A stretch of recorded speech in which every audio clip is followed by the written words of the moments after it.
Ladies and gentlemen, I'd planned to speak to you tonight to report on the State of the Union. But the events of earlier today have led me to change those plans. Today is a day for mourning and remembering. Nancy and I are pained to the core by the tragedy of the Shuttle Challenger. We know we share this pain with all of the people of our country. This is truly a national loss. 19 years ago, almost to the day, we lost 3 astronauts in a terrible accident on the ground. But we've never lost an astronaut in flight. We've never had a tragedy like this. And perhaps we've forgotten the courage it took for the crew of the shuttle. But they, the Challenger 7, were aware of the dangers, but overcame them and did their jobs brilliantly. We mourn 7 heroes: Michael Smith, Dick Scobie, Judith Resnick, Ronald McNair, Ellison Onizuka, Gregory Jarvis, and Krista Mickel. We mourn their loss as a nation together. To the families of the 7, we cannot bear, as you do, the full impact of this tragedy. But we feel the loss, and we're thinking about you so very much. Your loved ones were daring and brave, and they had that special grace, that special spirit that says, give me a challenge, and I'll meet it with joy. They had a hunger to explore the universe and discover its truths.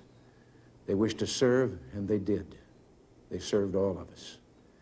We've grown used to wonders in this century. It's hard to dazzle us. But for 25 years, the United States space program has been doing just that.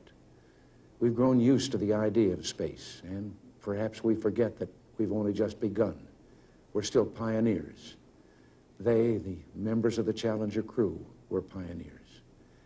And I want to say something to the school children of America who were watching the live coverage of the shuttle's takeoff. I know it's hard to understand, but painful things like this happen. It's all part of the process of exploration and discovery.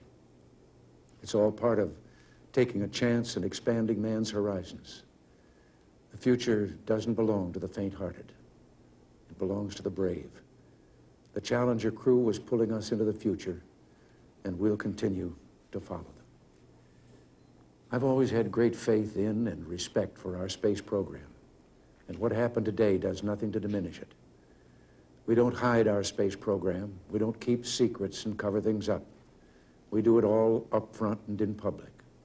That's the way freedom is, and we wouldn't change it for a minute. We'll continue our quest in space. There will be more shuttle flights and more shuttle crews, and yes, more volunteers, more civilians, more teachers in space. Nothing ends here. Our hopes and our journeys continue.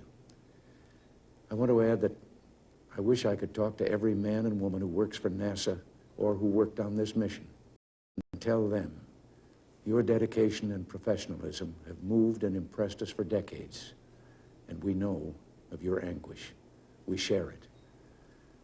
There's a coincidence today. On this day, 390 years ago, the great explorer Sir Francis Drake died aboard ship off the coast of Panama.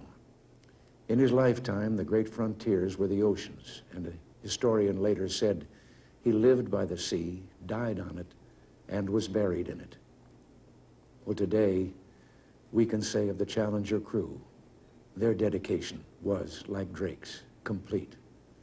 The crew of the Space Shuttle Challenger honored us for the manner in which they lived their lives.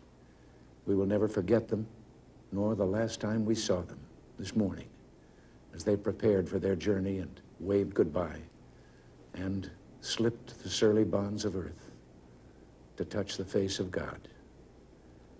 Thank you.